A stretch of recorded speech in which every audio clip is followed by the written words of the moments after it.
Hey guys, what's up? How's everybody doing? And welcome back to another MLB DFS Slurve video here on YouTube. This is No Huddle Fantasy Sports, and today's Tuesday, August 25th, 2020. We're talking baseball-specific DFS for tonight's main slate.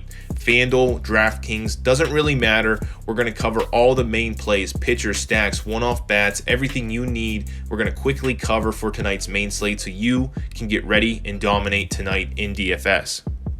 Really quickly, as always, if you're new here or simply haven't done so already, please make sure you smash that subscribe button. Subscribe to No Huddle Fantasy Sports. I publish MLB DFS content every single day. Plus, on top of that, we're talking NFL DFS here very, very shortly within the next couple of weeks. So a lot of exciting stuff here. Make sure you're part of the group and make sure you hit that subscribe button. And additionally, if you guys enjoy these videos, if they're helpful, if you're winning money, anything really, please make sure you like these videos, share them, comment down below. All that stuff does help this channel. We're only at 220 subscribers, which I'm super thankful for, but I'm trying to hit that 500 mark. Hopefully we can do that by the time we finish the NFL season, but we'll see how that goes. Just make sure you are one of those subscribers. I would really appreciate that. But as I mentioned, we're talking MLB DFS for tonight, the main slate. We have 10 total games on schedule for tonight. And in my opinion, the outlook for tonight is absolutely excellent. It's been a couple of, I would say the last week has been pretty rough. Haven't played a ton, haven't been super interested in the slates. We've talked through a lot of these videos about there's been some ups and some downs, some good slates for pitchers. And on the flip side, there was some bad bats, and then, vice versa. A lot of things over the last couple of days haven't been really set up for a great night of DFS, but it's quite the opposite tonight. Today looks absolutely excellent. I'm really pumped. There's a lot of pitchers I'm interested in. On the flip side, there's a lot of stacks, a lot of bats I'm interested in, a lot of high totals. It's going to be a really good night, and as you can see, we have 10 total games we're talking about. If you're talking weather, there is some concern tonight. Quickly looking at it right now, and keep in mind this is filmed or recorded pretty early, but the New York Yankees at Atlanta game, I'm showing like about a 26% chance of rain tonight. So just make sure you pay attention to that. Outside of that, the Cleveland game showing just a little bit of rain, and that should be it. Outside of that, we have a pretty clear night. Just make sure you pay attention to those two games as you get closer to lock. Obviously, I'm going to talk about Vegas lines and guys I want to play in terms of bats. Outside of pitching right now, we don't have anything locked up. So the Vegas lines are going to move as we get closer. Weather will change. Lineups will come out. Again, I remind you guys every single video, just make sure you check all that prior to lock, and I'll do my best. Tonight is a bigger slate. There's a lot of different interests for me, so I'll make sure before the slate locks, I'll kind of put out my final thoughts, my final stacks, pitchers, one-off bats, things like that at No Huddle FS on Twitter, so make sure you check that out. So let's stop wasting time here. Let's jump directly into the slate.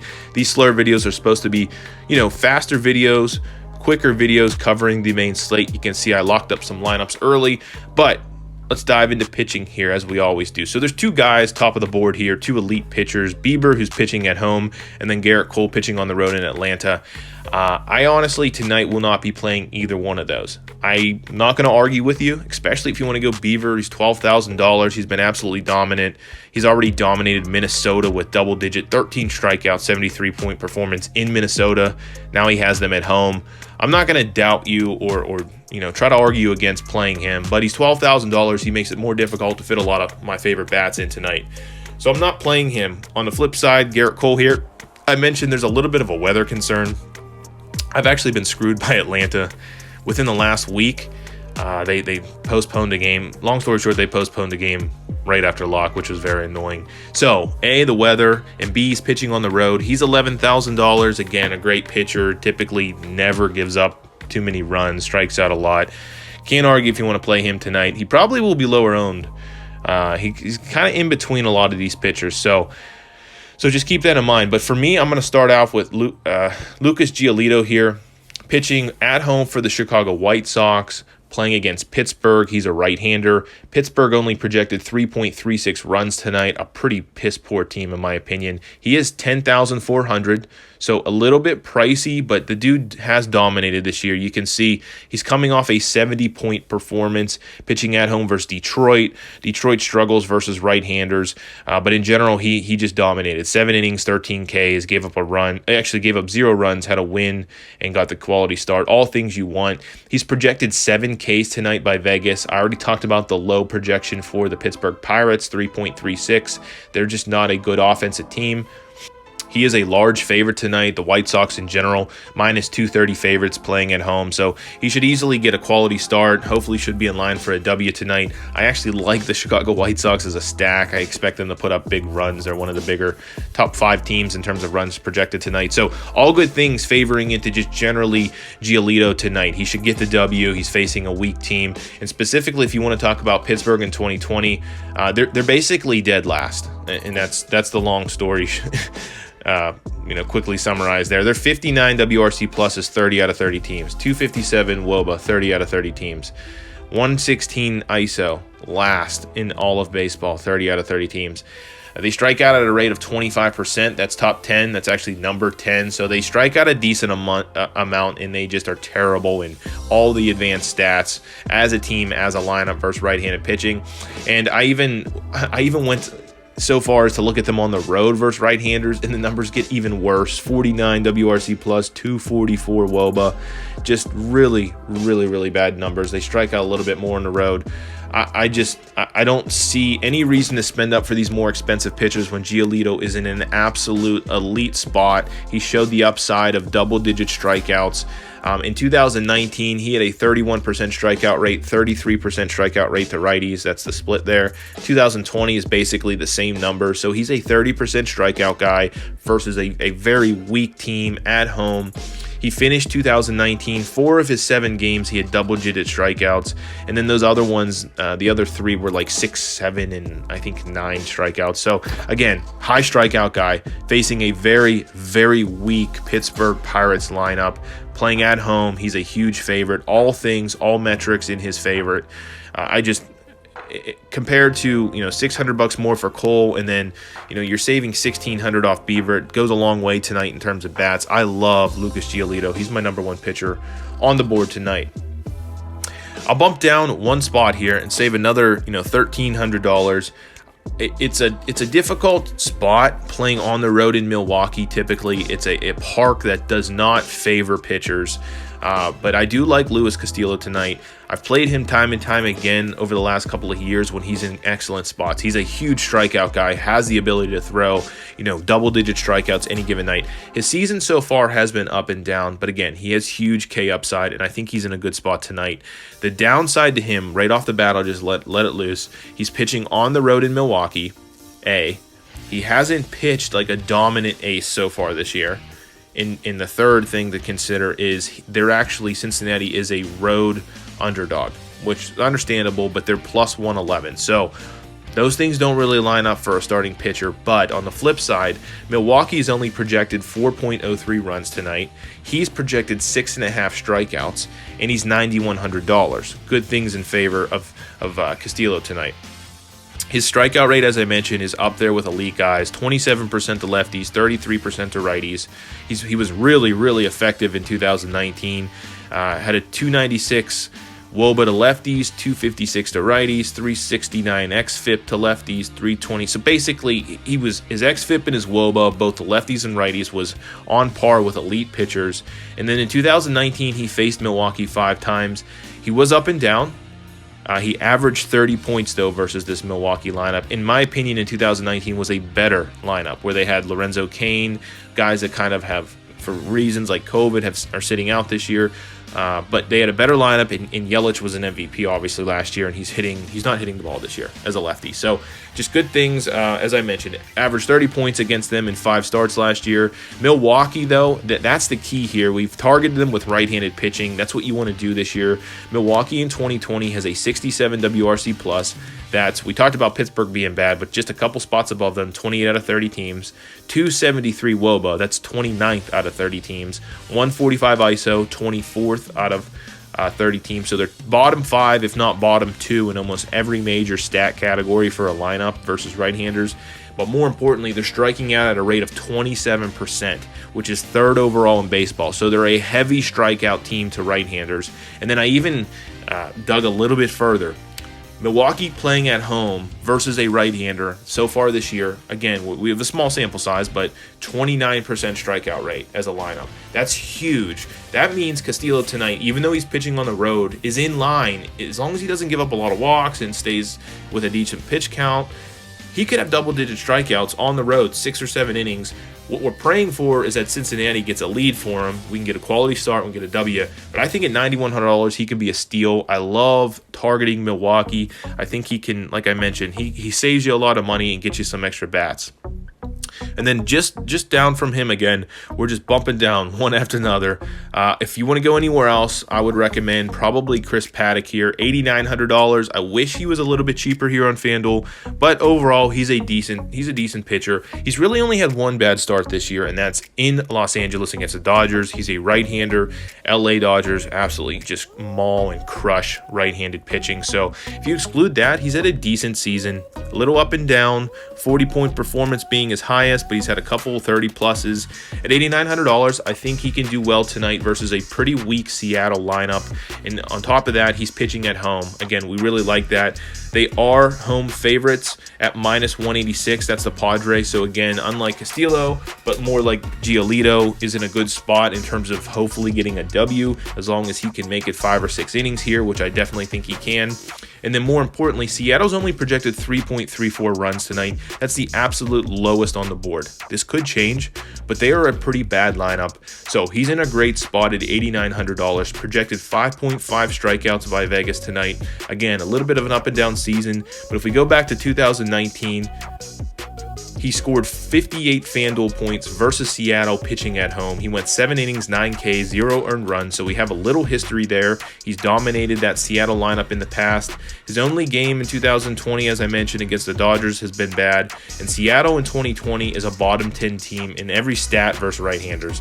96 WRC+, that's 17th, 305 WOBA, 24th, 151 ISO, so they're not hitting for power, 20th, and then a 23% strikeout rate, just middle of the road, 16th overall. But he gets that benefit of pitching at home in a pitcher's park. Huge favorite, as I mentioned. All good things here. I like Chris Paddock, $8,900, as kind of my third pitcher overall. So that took a little bit of time, but again, I think we have some great spots. I'm skipping the high price guys. Hopefully they'll eat up ownership. I'm going with my Giolitos, Castillo, and Paddocks as my lineups tonight. I think they're all in great spots. Absolutely love Giolito. Hopefully he doesn't garnish too much ownership, but nonetheless, he's still my favorite. I'll eat chalk if that's the case there, but I think most people will probably go Beaver overall. So let's talk stacks. We'll go back to the pitching here. We'll scroll a little bit, but I'm going to stick with that. I just love this Chicago White Sox team tonight, whether it's Giolito or the stack themselves. But Chicago White Sox gets to go against the left-handed pitching Steven Brault for Pittsburgh. I don't know, not much to say about him. He's not the greatest pitcher. That's kind of the bottom line. You can see here, he's pitched, I guess, okay versus Cleveland. Cleveland is a struggling team right now. But outside of that, he has a negative 12-point performance, gave up 4 earned runs, didn't even make it through an out versus Detroit, played twice against them. He's kind of pitched out of the bullpen so far this year. I do watch the Pirates a good bit. So he's probably not going to last long. That's the only downside here. But he is a lefty, and we know that Chicago White Sox absolutely crush lefties. In fact, they're projected 5.14 runs right now. That's 4th overall. Versus lefties, they lead all categories. I mean, literally all categories. 168 WRC plus. That's number 1 overall in baseball. 412 WOBA. That's number 1 in all of baseball. 314 ISO. That ISO number is astronomical versus lefties. That's number 1 in all in baseball. And they strike out 23% of the time, which is top 10. It's 10th overall. Not great, but again, not number 1. So they're just mauling, crushing, destroying left-handed pitchers. I think Brault's in a bad situation tonight pitching on the road. Will he only last 3, maybe 4 innings? Yeah, that's the downside here. But I'm not going to lie, the Pittsburgh bullpen hasn't been great either. But you get But those numbers I just mentioned, in fact, actually get better when the White Sox are pitching at home too, or playing at home. So keep that in mind. But overall, who are we talking about? Well, Abreu, number one. You have to consider Abreu. He's been on an absolute tear for them so far this last like week and a half, 2 weeks. So he's number one. I always love playing Tim Anderson. He's a great lefty masher, right-handed bat. We can go elsewhere. Jimenez has been playing well. Roberts is a right-hander that's been playing well. Just depends. I mean, these guys are getting expensive because they've been hitting the ball very well. They've been crushing lefties. You can go a number of different ways. Encarnacion's a good price. He's probably been the weakest bat in their lineup, but at any given time, I mean, career-wise, he crushes lefties. You go a number of different ways here, as I mentioned. And then last but not least, I'll mention Moncada. I believe he's a switch hitter. Yeah, switch hitter for them. I think he does hit lefties better than he hits righties, but overall is a great player. You can go a number of different ways, as I mentioned. I think you want to focus in on their heavy-hitting right-handers versus Brault, but as I mentioned, the guy's going to come out early. He hasn't pitched much in terms of a starter, has been out of the bullpen, so I do love the Chicago White Sox tonight as my number one stack. Really, really like those White Sox. I will mention another team I'm considering right now is St. Louis. St. Louis has a high projection right now, 5.27 runs projected, and they're facing Matt Harvey. Harvey, again, just another pitcher that's, for lack of a better word, he's washed up. I mean, he used to be the Batman for the Mets. He used to be a great part of that staff of, DeGrom, Harvey, and Syndergaard. It was a crazy staff for a little while, but he's fallen off a cliff. Hasn't pitched well, has moved around the last couple of years, but he's only pitched once this season so far. He went 3 innings, had a pitch count of like 60 pitches, 3 earned runs for Cincy. We targeted him there, did well. But on the flip side, he should hopefully have, a pitch count of maybe 80 plus here. We'll see how it goes. But St. Louis in a great spot versus him. I want to just mention Matt Harvey's numbers. He leads almost everything versus this team right now. So 401 Woba to lefties, 347 to righties. Both those are number one on the slate. 594 Woba to lefties. xFIP 519. Anybody that has an xFIP over 5 is just terrible. But 594 to lefties, 519 to righties. That's number 2 overall on the slate. He's striking guys out at a 16% clip rate now to lefties, 15% to righties. Both number 1, meaning the worst on the slate. He's not striking anyone out. And then he's number 1 in terms of home runs given up. The clip to lefties is 1.93, and that jumps to 2.34 home runs per 9 to righties. So, again, all crazy numbers. And that's not just 2020. That's 2019 stats through today. So we're talking about a decent sample size, not the greatest, but a decent sample size to focus in on. I will say St. Louis doesn't have the most bang for the buck in terms of numbers versus right-handers. So Harvey, of course, is a right-hander, but they are projected high tonight. They're in a good spot. Their numbers for 2020 are very average. 103 WRC plus is 14th, 320 WOBA 14th, 139 ISO 26. That's not good, but we're still going to go with it. 23% strikeout rate 14. So they're just very middle of the road, but I will say they've had a ton of games postponed, so they don't have as many stats. I think they have half as many bats as a lineup as others, but again, you can go lefties or righties versus Harvey. I like them all tonight. Some of the guys I'll point out, obviously Paul Goldschmidt, Colton Wong, usually leading off as a lefty. You, of course, have Matt Carpenter. Find him for you guys here. He's $2,900. The last thing I'll mention really quickly is that these St. Louis guys offer a very affordable stack, easily stack with like your Giolitos. Even if you want to go with Bieber, you can make it work. But there's some guys here. So O'Neill hopefully will be hitting higher in the lineup tonight. I do like him. Dexter Fowler's always in a good spot. Not DeJong. Edmonds been hitting, I think, second for them lately. A lot of decent players that I think you can put together in this stack. And look at that. The only guy above $3,000 is Paul Goldschmidt, who, of course, he's an elite bat. But, I mean, you stack these guys, and this, of course, isn't completely accurate. But if you go with these guys with even Beaver, you have $2,900 left. If you go with Giolito, you have $3,700. You can make this work, man. And I really, really like the St. Louis stack, especially as a value stack here. And last thing I'll mention about this stack, not to keep dragging it along, but one thing I do really, really like, which is helpful. Typically, you love outfielders, right? That's typically what you put together. But if you stick with these guys, this is typically your 1, 2, 3, 4 lineup. it's all infielders. That's pretty unique here for a stack. And you can still fit all your favorite outfielders. All your elite bats are typically outfielders. It's a cool way to stack here. I really do like the St. Louis stack. One more stack I'll mention here. I'll mention two more, but the next one I'll mention specifically, I'm going to target this this Young for Arizona. He is a lefty, and hear me out here. If I could find him for you guys. So Alex Young here for Arizona. He's pitched okay. I'm not going to say he's been elite or anything like that. He's pitched mainly out of the bullpen, but he has racked up. I think he hit like 70 or 80 pitches in his second start of the season, which was, I believe, a week ago. You can see 820 here. Gave up 3 earned runs against Oakland, playing on the road, 15. But the key here is similar to last night. If you check the Arizona Stadium, their roof is going to be open tonight, the ballpark. That means it's going to be about 110, 115 degree dry heat air. It's just an elite park to hit in. It's second to none. Well, I guess Coors Field is the overall, but the overall best park for bats. But I would venture to say when this roof is open and it's hot in Arizona, there's very few parks outside of Coors that are as elite for bats tonight. So I will be targeting this Young. He is a lefty, and what that means is a lot of these elite bats like Arenado, Story become in play. I think it's a great stack. It's a cheaper stack. Matt Kemp's probably going to be playing tonight. He's going to give you some value at $2,400. Again, the roof's open. This Young is worse versus righties. 317 WOBA, 45% hard hit rate. He's given up 1.91 home runs per 9. Young is a young pitcher, so we don't have a lot to go off of. More importantly, he's a low strikeout guy. Has had low strikeouts even in the minor league. So all these guys should have no problem making contact. It looks like Story and Arenado especially are starting to come around. Arenado has had a day off, and then he always crushes, right after the day off. He hits well in Arizona, always has. Story had a home run last night. Matt Kemp has been a guy historically that can hit lefties well, but he offers you value there. If Blackmon's in the lineup, I don't know. He was scratched last night. I didn't get to see the reason why. So let's scroll over to him. If he's in the lineup, I do like the left on left. I don't mind it at all. You're probably going to get to the Arizona bullpen pretty early.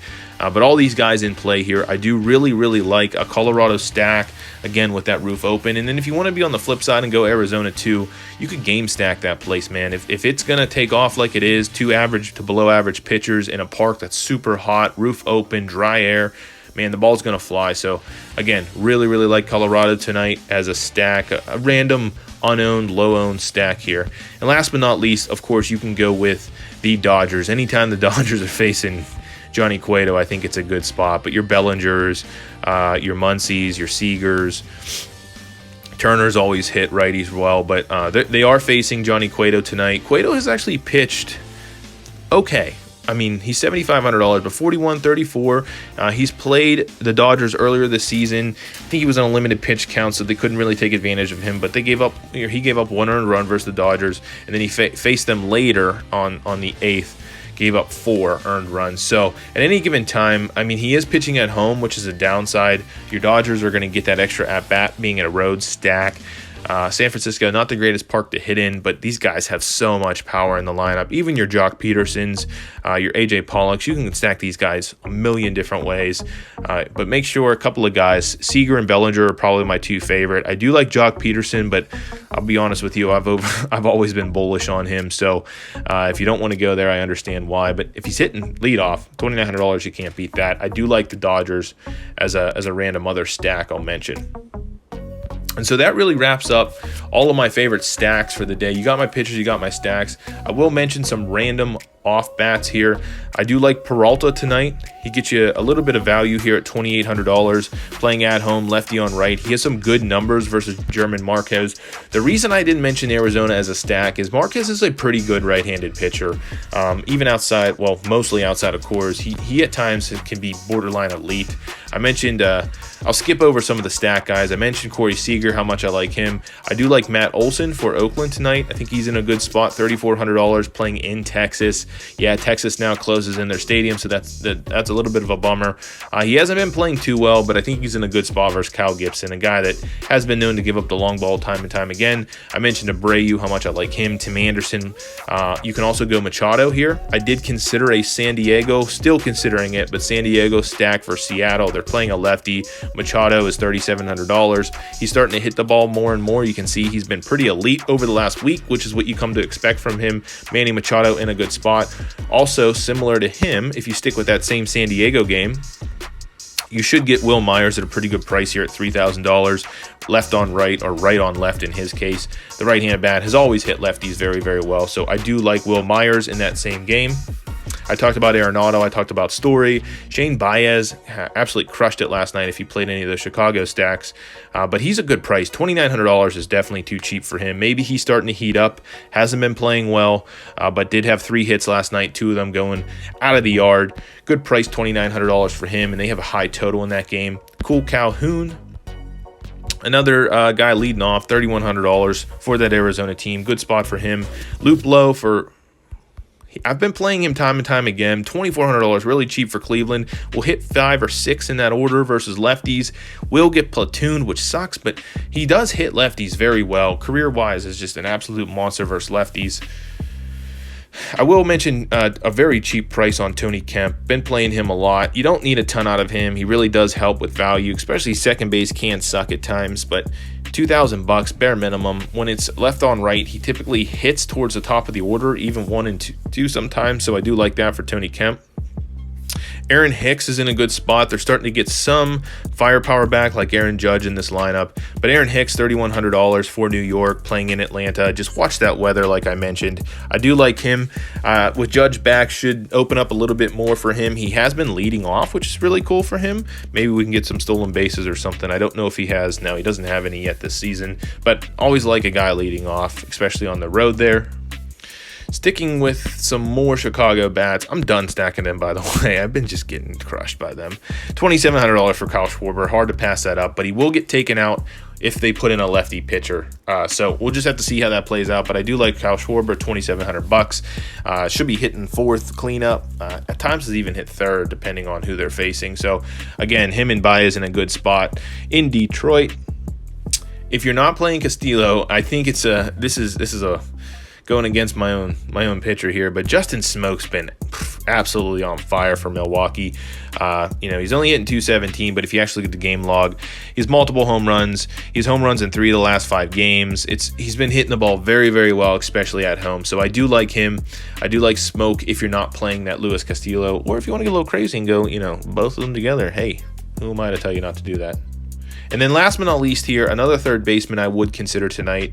Hitting the ball, always has hit lefties very, very well. $2,800 for Todd Frazier, the Todd father. He's like I said, he's been hitting the ball well in Texas, playing a lefty in Manea. Has actually hit him earlier this season pretty well. But you can see here, just been an overall very good bat for them. 4th overall in the lineup, typically hitting cleanup, a guy that's always hit lefties well. He'd be the last guy I mentioned here. And so that really wraps it up. Hopefully, as I mentioned, these videos are helpful for you guys. Sorry for dragging this along, but I am excited about this slate. As you can see, there's a lot of different interesting spots to go with. I'm really confident in the pitchers we've given. We'll go back to those very, very quickly. So your Giolito, Castillo, and Paddock are my top 3. Stacks may change depending on what happens later with Vegas lines. I really, really like that Chicago White Sox stack. I really want to target Harvey, and then we'll see after that. I'm going to be playing a lot of lineups tonight, so leave me some comments down below. Let me know what you guys think of this slate, if I've missed anything, if there's any interesting spots that maybe no one's talking about. I'd love to hear from you guys, some one-off bats, all that stuff. Please leave a comment down below. As I mentioned, please make sure you are subscribed to the channel. I publish DFS, MLB content every single day. We're going to be putting out NFL content here very shortly. So it's all exciting stuff here. We got a very exciting slate ahead of us tonight. I wish you guys the best of luck, and I will catch you in the next video.